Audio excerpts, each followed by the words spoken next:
A forgotten cabin in the snowy mountains hides a secret buried for 70 years until a rescued husky named Balto begins to dig beneath the floor. What he uncovers will change his owner's life forever and reveal a truth that was never meant to stay hidden. The wind howled through the peaks of the Appalachian Mountains, carrying with it the smell of pine, frost, and something older, something that spoke of stories long buried beneath the snow. The road that led to the old cabin was barely a road at all, more of a memory carved into the land by tires and hooves decades ago. A battered pickup truck crawled its way through the slush, its headlights slicing through the early evening haze. Inside sat a man who hadn't smiled in a very long time. Liam Carver gripped the steering wheel with hands roughened by a lifetime of rescue work and grief. He was 38, though the lines on his face made him look older. His eyes gray like the winter sky reflected exhaustion more than age. On the passenger seat beside him sat a worn leather duffel and a folder of papers, the deed to the cabin his grandfather once owned, now his by inheritance and by necessity. The engine coughed and stuttered as he turned onto the narrow path leading through the trees. The world had grown very quiet since the accident, the kind of quiet that pressed against his chest like an invisible weight. His wife, Claire, had been killed on a rescue mission 2 years ago, a helicopter crash during a snowstorm much like this one. Liam had been grounded for injury at the time, a twist of fate that left him alive and hollow. He had tried to go back to work, but every sound of rotor blades brought nausea and shaking hands. He couldn't stay in the city surrounded by memories of her. So he drove north until the maps thinned out and the people disappeared. The cabin appeared at last, a shadow against the white. Its roof sagged under snow and ivy crept up its stone foundation. A crooked chimney leaned slightly, puffing the faintest wisp of smoke as if the building itself still breathed. Liam parked the truck and killed the engine. Silence rushed in. The only movement came from the soft fall of snowflakes and the occasional flicker of the pines swaying above. He got out and opened the truck bed, pulling a small bag of kibble and a leash. "Come on, boy," he said softly. The kennel door opened and a large husky leapt down gracefully into the snow. His coat was silver and white, his eyes two mismatched shards of blue and amber. The tag on his collar read Balto. Liam had found him a week earlier in a shelter outside Asheville. The volunteers had warned him the dog had been brought in from the mountains, found tied to a tree, half-starved, silent, and wary of strangers. "He doesn't play well with others," the attendant had said. "Smart, though. Too smart. Watches people like he's waiting for something." Liam had looked into those strange eyes and recognized the same haunted stillness that lived in his own reflection. "We'll get along fine," he'd murmured. Now standing before the forgotten cabin, Balto sniffed the air, tail rigid, ears pricked. His breath fogged in the cold.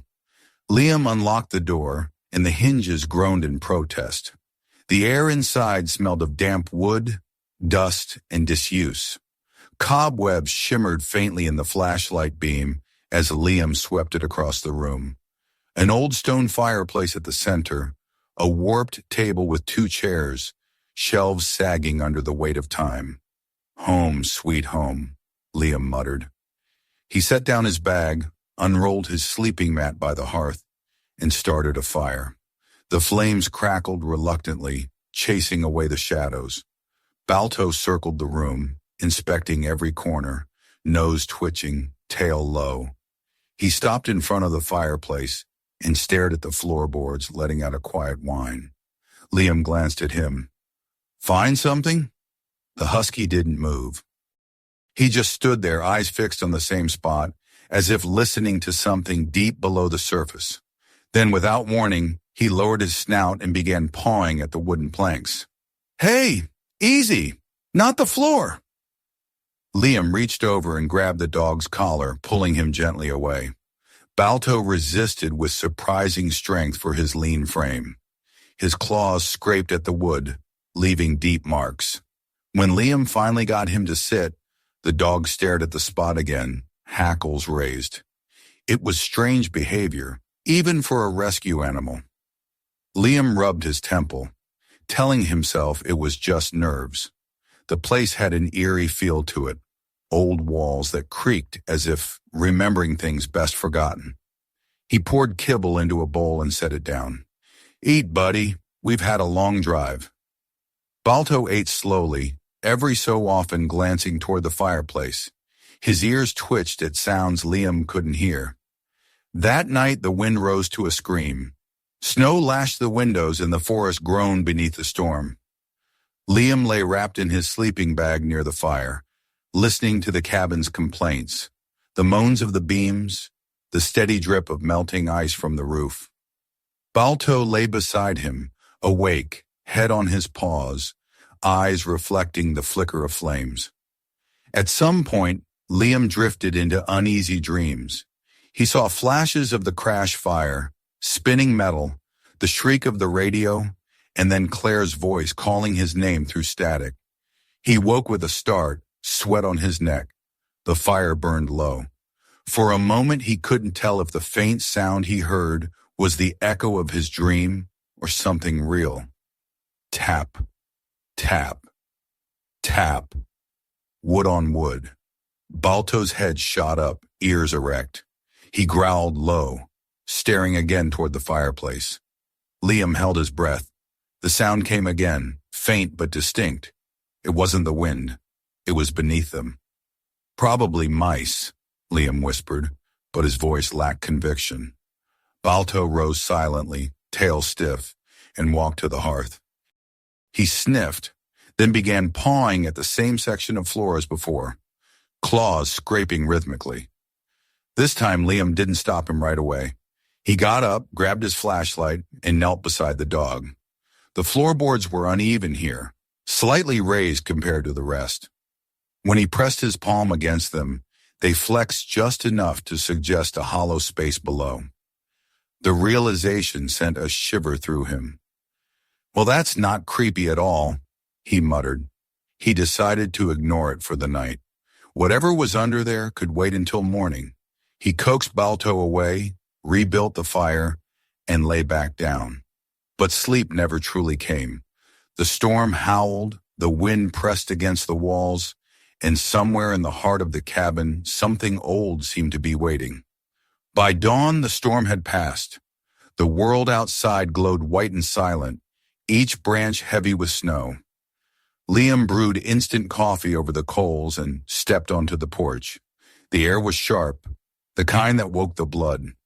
He looked out over the valley, a vast, untouched wilderness, indifferent and magnificent. Balto emerged behind him, stretching, shaking snow from his fur. He bounded through the drifts like a creature born of the cold, joy returning to him in the form of motion. Liam watched, smiling for the first time in months. But when the husky circled back, he stopped at the threshold and again looked toward the fireplace, letting out a quiet whine. His paw pressed against the same plank. Liam exhaled slowly. "You're not going to let that go, are you?" He set down his mug, rolled up his sleeves, and knelt beside the hearth. "All right then, let's see what's got you so interested." He pried up the edge of a board with his pocket knife, the wood splintering easily from age. Beneath, darkness. Cold, damp air rushed upward, carrying the scent of earth. Balto leaned closer, ears flattened, nose twitching furiously. There was space below. Liam shone the flashlight down, about 3 feet deep, maybe more. He could see stone walls, old and rough, a basement one that wasn't mentioned in the property's plans. "Well, that's new," he whispered. Balto barked once, sharp and urgent, tail wagging. Liam felt an odd thrill, a mix of fear and curiosity. The cabin, which had seemed merely abandoned, now felt alive, hiding secrets beneath its skin. He fetched his small shovel from the porch and widened the opening. The boards gave way, revealing a rough square entrance barely large enough for a man to fit through. The dog peered into the hole, ears perked, eyes glinting in the light. "You found this, didn't you?" Liam said, scratching behind Balto's ear. "Guess we're a team now." He aimed the flashlight down again. Steps led into the darkness, hand-carved, old, damp. The smell was stronger now, not rot exactly, but the scent of time, of earth left undisturbed for generations. Balto whimpered, then growled softly, gaze fixed on the shadows below. Liam swallowed hard, a soldier's instinct awakening. He didn't know what he expected to find, but he knew one thing. The dog wasn't wrong. There was something down there. He looked at Balto and forced a smile. "All right, partner. Tomorrow we dig." The husky tilted his head as if understanding, then lay down beside the open gap, his body between it and his master, eyes never leaving the darkness. Outside, snow began to fall again, silent, relentless, covering the tracks that led to the cabin in the woods where a man and his dog had just awakened something lost to time. The next morning dawned gray and heavy, the kind of mountain silence that pressed down like a weight. Frost covered the windows of the old cabin, painting its corners with delicate white veins. The fireplace had gone cold during the night, but Liam didn't notice the chill at first. He sat on the floor beside the open hole Balto had uncovered, staring down into the darkness as if it might stare back. Balto lay nearby, his head resting on his paws, eyes fixed on the same place. Every now and then, he made a soft sound. Not quite a growl, not quite a whine. The noise of a creature that knows. Liam took a breath, set down his coffee mug, and grabbed the flashlight. "All right, buddy," he murmured. "Let's see what you've been trying to tell me." The beam cut through the blackness, catching on stone walls slick with moisture. The steps leading down were narrow and rough, carved by hand. The air that drifted up was cold and still, smelling faintly of iron and old soil. Balto rose as Liam descended, paws clicking softly on the wooden floor above. He whined once, as if in protest.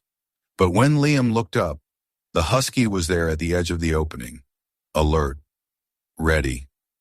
The steps ended in a cramped stone chamber, no bigger than a small bedroom. The floor was dirt, packed tight, and the ceiling so low Liam had to crouch. The beam of his flashlight swept over the walls. Stones fitted together without mortar, blackened by time. In the corner, something metallic caught the light. It was a chest, long, narrow, and half buried in the soil. Rust coated its edges, but the hinges and bands were intact. On its side, faint letters were stamped into the iron. U.S. Army, 1943. Liam knelt, brushing away dust with his sleeve. His heart pounded faster with every breath. "What the hell, Una?" he whispered. He tried to lift the lid, but the lock was sealed with corrosion. It wouldn't budge. He straightened, studying the room. There were old shelves here, collapsed under the weight of age, and scattered papers that had long since turned to pulp. A lantern, its glass cracked but intact, leaned against the far wall. The beam of light caught movement, a flicker of white fur at the top of the stairs. Balto was coming down, cautious but determined. "Hey," Liam said softly, "you're not supposed to," but the dog ignored him.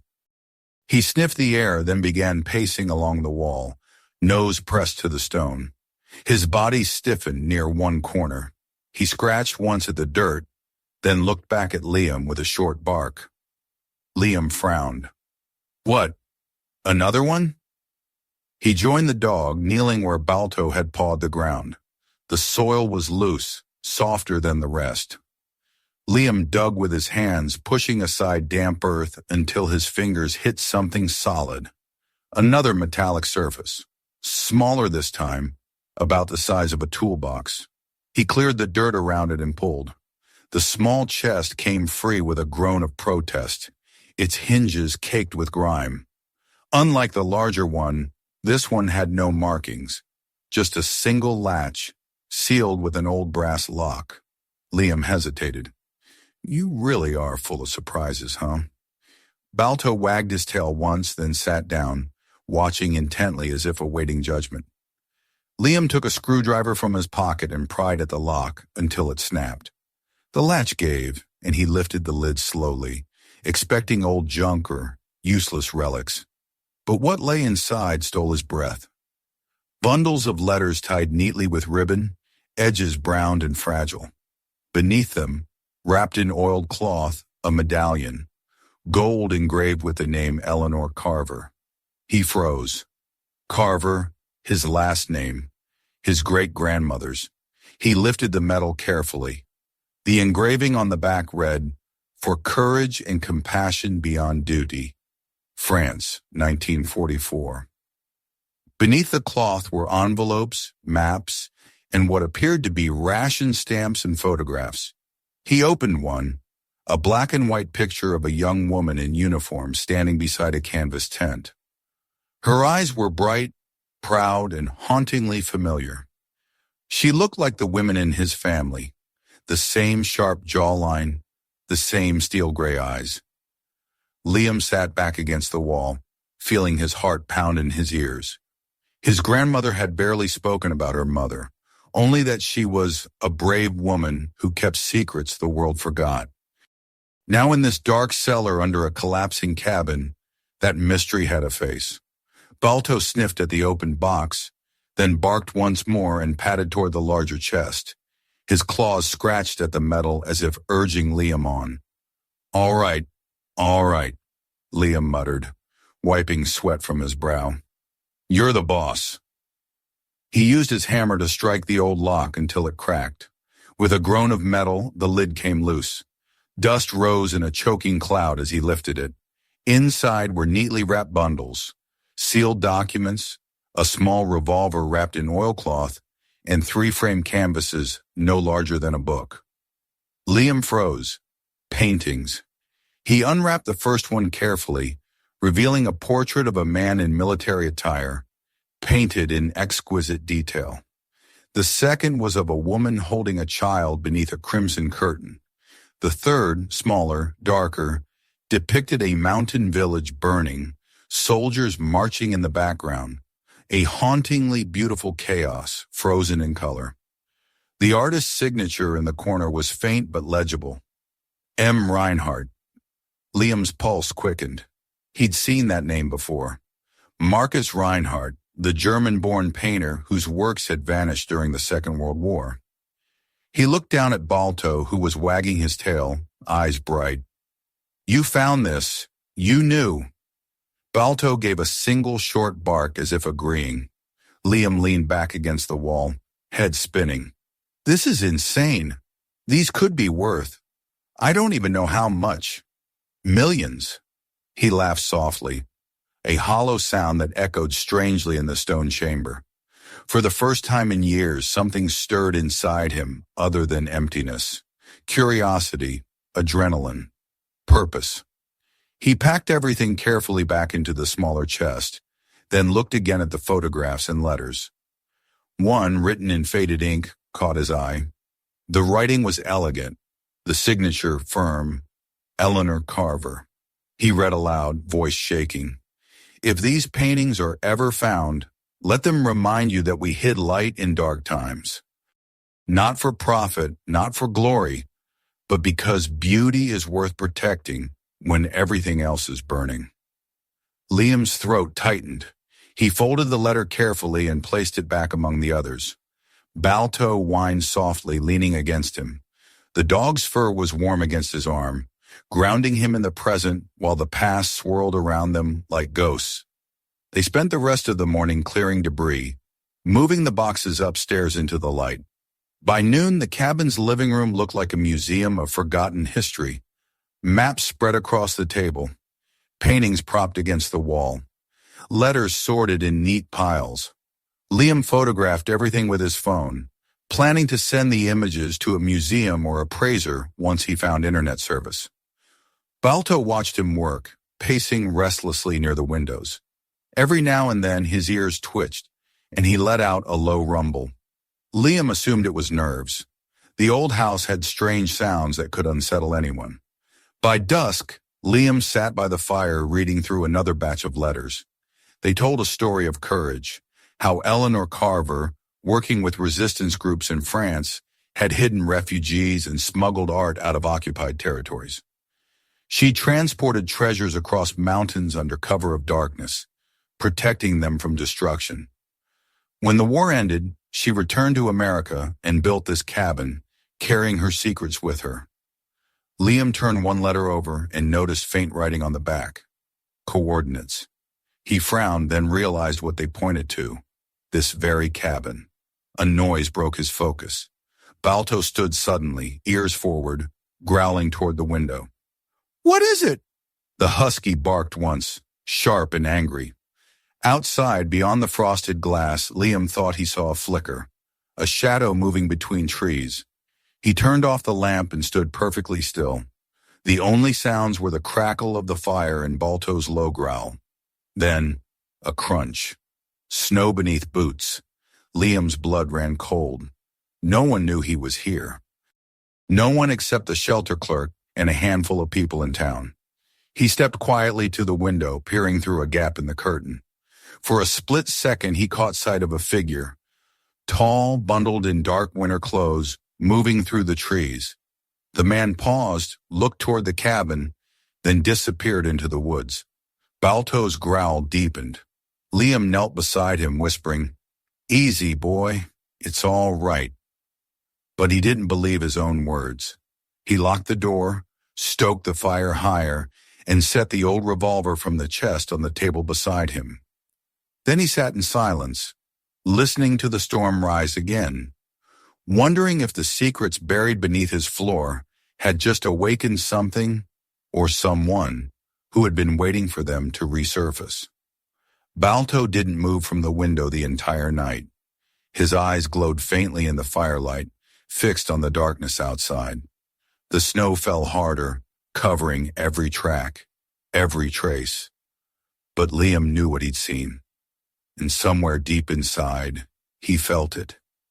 This discovery was only the beginning. The snow had not stopped for 2 days.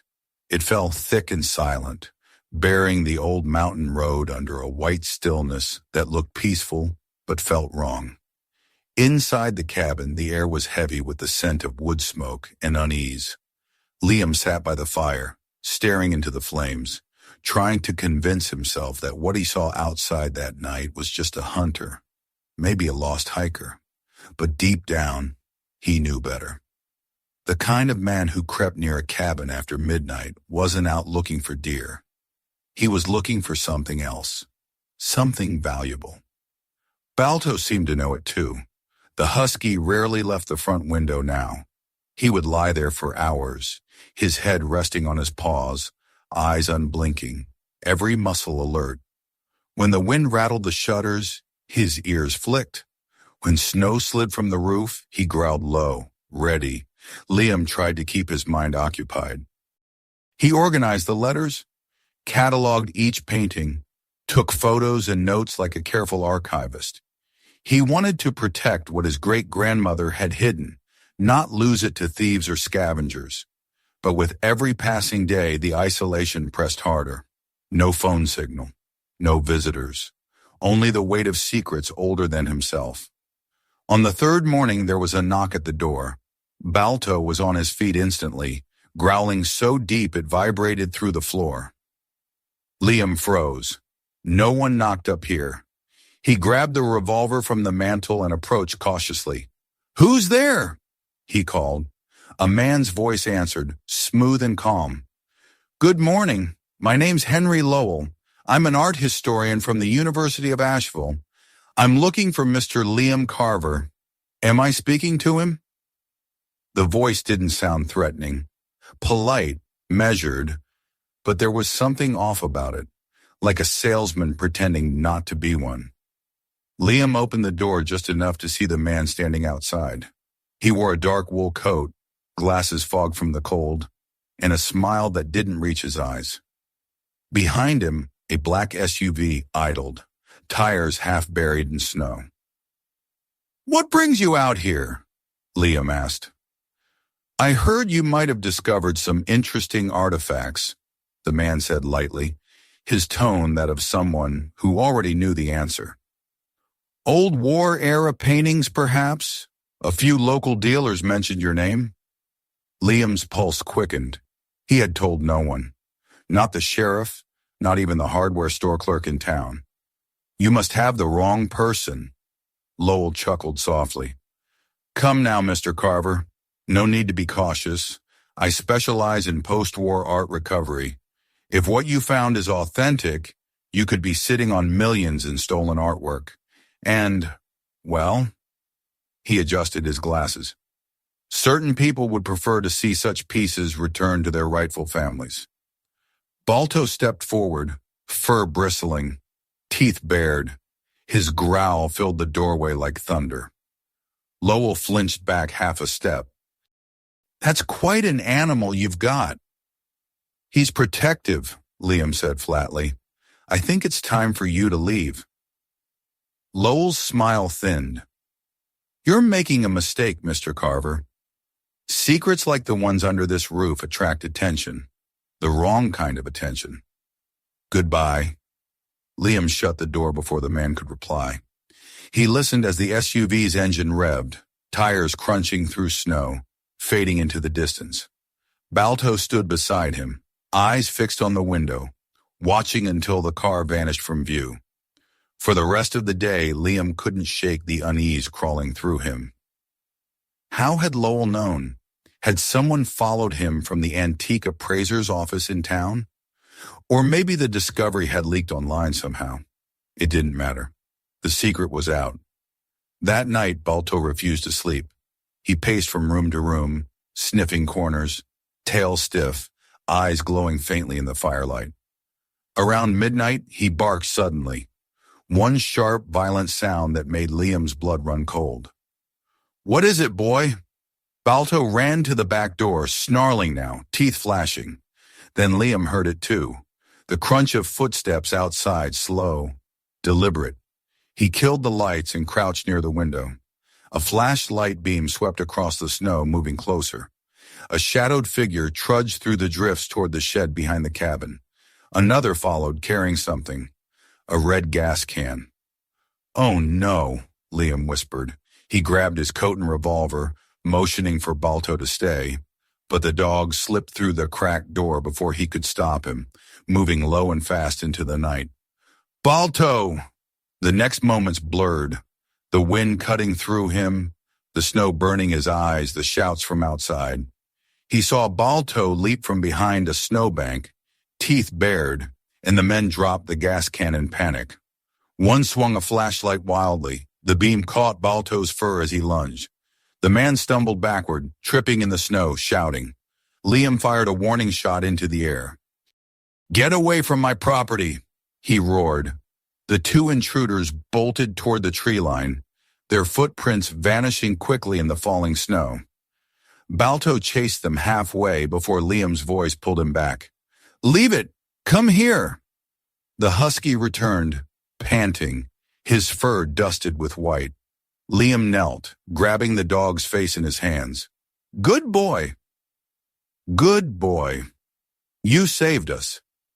They dragged the gas can inside. The smell of gasoline was sharp and undeniable. The men hadn't come to talk. They'd come to burn.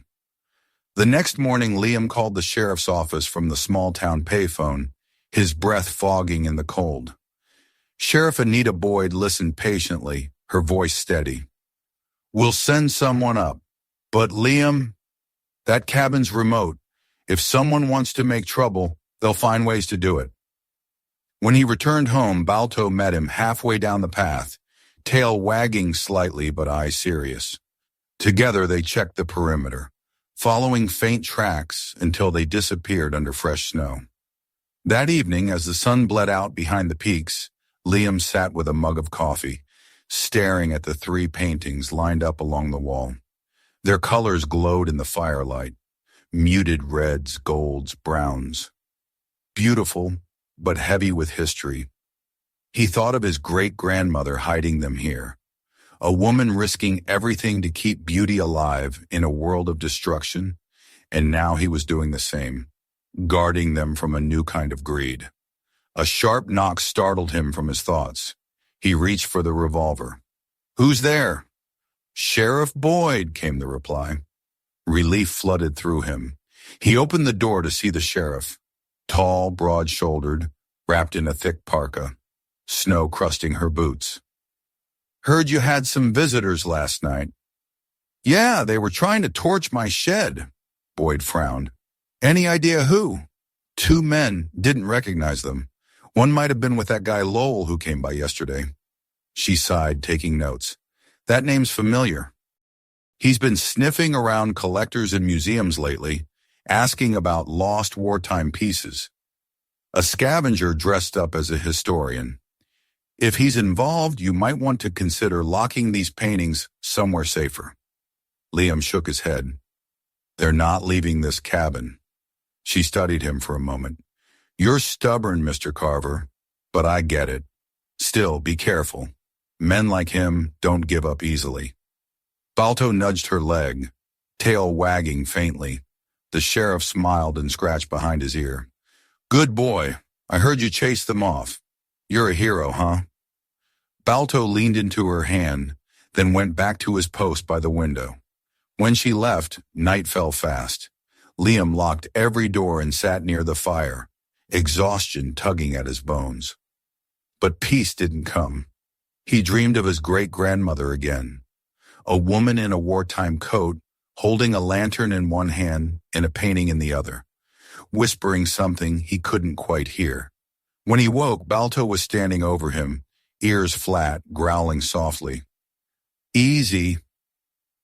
The dog's gaze was fixed on the window again. Outside, beyond the porch, the woods glimmered under the moonlight, empty at first glance. But then, faintly, Liam saw the reflection of something metallic. Binoculars. Someone was watching the cabin. He reached slowly for his revolver, heart pounding. But before he could act, Balto barked once, loud and fierce, and the shadow vanished into the trees. It would not be the last time. In the following days, the harassment escalated. Letters slid under his door with no signatures, strange cars parked at the end of the road, anonymous phone calls when he went into town. The pressure mounted like a tightening vice, but Liam refused to abandon the house, just as his great-grandmother had refused to abandon what she'd sworn to protect. He reinforced the windows, installed motion lights powered by a generator, and kept the revolver close. Through it all, Balto never wavered. He slept near the fireplace, but his ears were always tuned to the night. Whenever fear clawed at Liam's chest, the sight of that dog, steadfast, fearless, steadied him again. One evening, as snow began to fall again, Liam sat at the table with a lamp burning low. He took out one of Eleanor's letters and read it aloud to the silence. "We do not choose what we inherit, only what we protect." He folded the paper slowly, feeling those words sink deep. Balto lifted his head and looked at him as if understanding. "You're right, boy," Liam said softly. "We're not leaving, not for anyone." The husky barked once in agreement. The fire crackled. Outside, the wind rose. Somewhere far down the mountain, an engine started. Faint, but unmistakable. Liam stood, hand tightening on the revolver.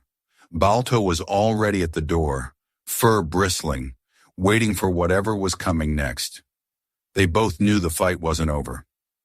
The winter sun rose slow and pale over the Appalachian ridges, brushing the snow-drowned forest in silver light. It had been 3 weeks since the night the men tried to burn the cabin, and the silence that followed was uneasy, the kind that holds its breath before something happens. Liam felt it every morning when he stepped outside to split wood, when the sound of the axe echoed too sharply against the mountainside.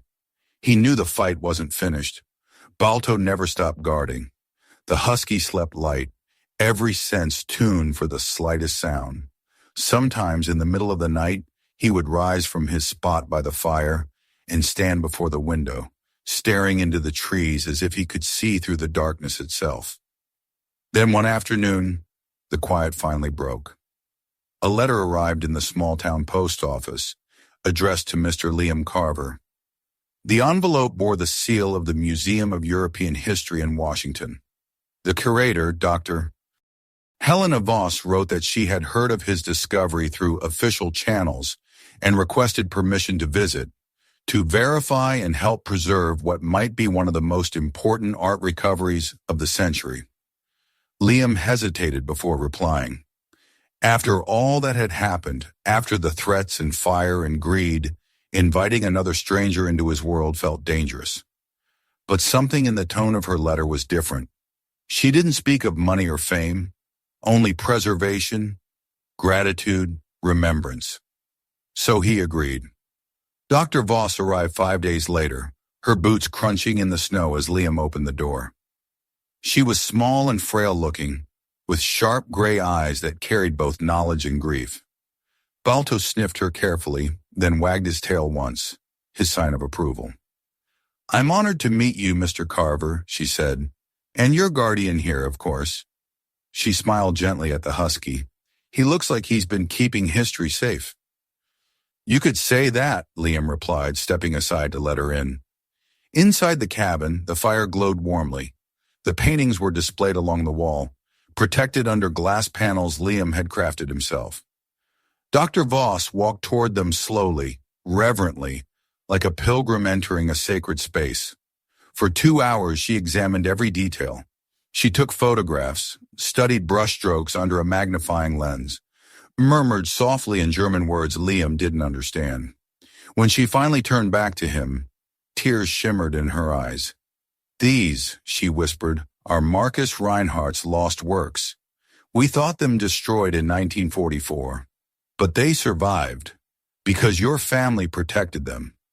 Liam exhaled, his throat tight. "You're sure?" She nodded. "Beyond any doubt. Your great-grandmother, Eleanor Carver, she was more than a patron.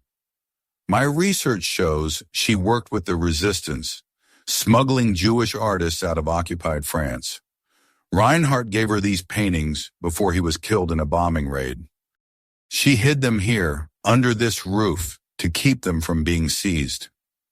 She looked around the cabin, the rough beams, the stone fireplace, the quiet strength of the place. "It's fitting that they were found by her bloodline, and by that dog." Balto lay near the fire, head on his paws, watching them with calm intelligence. Dr. Voss smiled. "History has a strange sense of timing."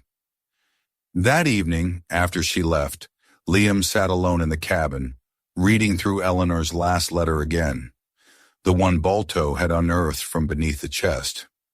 "If these paintings are ever found, let them remind you that we hid light in dark times." He understood now. His great-grandmother hadn't hidden treasure for fortune. She'd hidden it to preserve beauty, to keep alive the proof that even in war and cruelty, humanity had created something worth saving. The next morning, Liam made his decision. He loaded the paintings into the back of his truck, wrapped carefully in blankets, and drove down the mountain with Balto beside him. The trip to Washington took 2 days, through winding highways and long stretches of icy fields. Balto sat upright the entire time, eyes fixed on the road, as if he knew this journey mattered. When they arrived, Dr. Voss greeted them at the museum's private entrance.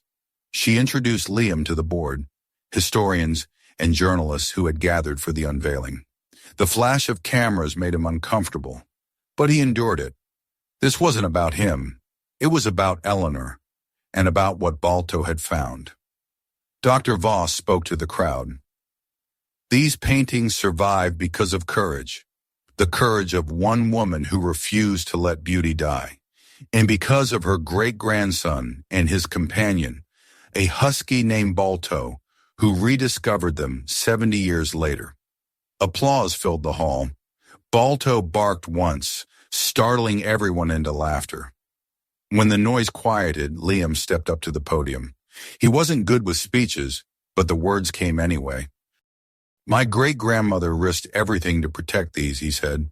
"She didn't do it for money or recognition. She did it because she believed some things are worth saving, So I'm donating them, all of them, to this museum to make sure they never disappear again. Dr. Voss's eyes filled with tears. The crowd rose to their feet in silent respect. Later that evening, after the ceremony, Liam walked with Balto through the snow-covered plaza outside. The museum's windows glowed warm behind them. He knelt and rubbed the husky's neck. "We did it, buddy. You brought light back to this family." Balto leaned against him, tail swaying slowly. A month later, Liam returned to the cabin. The roads were clear now, the trees heavy with spring buds instead of snow. Life had begun to return to the valley. He spent the following weeks restoring the cabin fully, repairing the roof, sanding the floors, planting wildflowers where the shed once stood. The calls from news agencies and art dealers came constantly, but he ignored them. The only project he cared about was the one taking shape in his heart. The Eleanor Carver Foundation, a nonprofit dedicated to rescuing abandoned dogs and sheltering animals in honor of his great-grandmother's bravery and Balto's loyalty. He donated the funds the museum had raised in his family's name to build the first rescue center nearby. Its motto was simple, words carved into a wooden sign at the entrance. "He found what I couldn't see, faith, loyalty, and hope." Balto became the foundation's symbol. His photo, standing proud against the snow, eyes shining with intelligence, appeared on posters, rescue trucks, and the front page of magazines. But to Liam, he was just his friend. A year later, the cabin no longer looked haunted. The walls gleamed with new polish, the roof no longer leaked, and the garden bloomed with wild roses. The air felt lighter, not burdened by secrets but warmed by peace. One evening, Liam sat on the porch steps with Balto beside him, watching the sun sink behind the peaks. The light turned gold, spilling over the trees like melted fire. Somewhere a bird called, and the wind carried the scent of pine and earth. "You know," Liam said quietly, "I used to think this place was cursed, that I came here to hide from everything. But maybe I was meant to find you. Maybe we were meant to find her." Balto looked up at him, tail thumping softly. "You knew where to dig," Liam continued with a small smile. "You always knew." The husky huffed in agreement, or perhaps amusement, then rested his head on Liam's knee. Inside the cabin, the fire flickered through the window, lighting the portrait of Eleanor Carver that now hung above the mantel. Beneath it, Liam had placed a small bronze plaque on the very spot where the secret had been buried. It read, "She kept faith. We keep the promise." Snow began to fall again, light and soft, as if the mountain itself approved. Liam stood, stretched, and looked toward the valley below, toward the world waiting to be rebuilt, protected and cherished. "Come on, boy," he said gently. "Let's go home." Balto barked once, joyous and free, and together they stepped inside, man and dog, into the warmth of the cabin that had once been filled with ghosts, now reborn as a sanctuary of peace, love, and light. End of story. The Treasure Beneath the Snow. Before we go, make sure you don't miss what's coming next. Hit subscribe to stay with us for more powerful and emotional stories like this one, and tell us in the comments, where are you watching from? I want to see how far Balto's story travels across the world.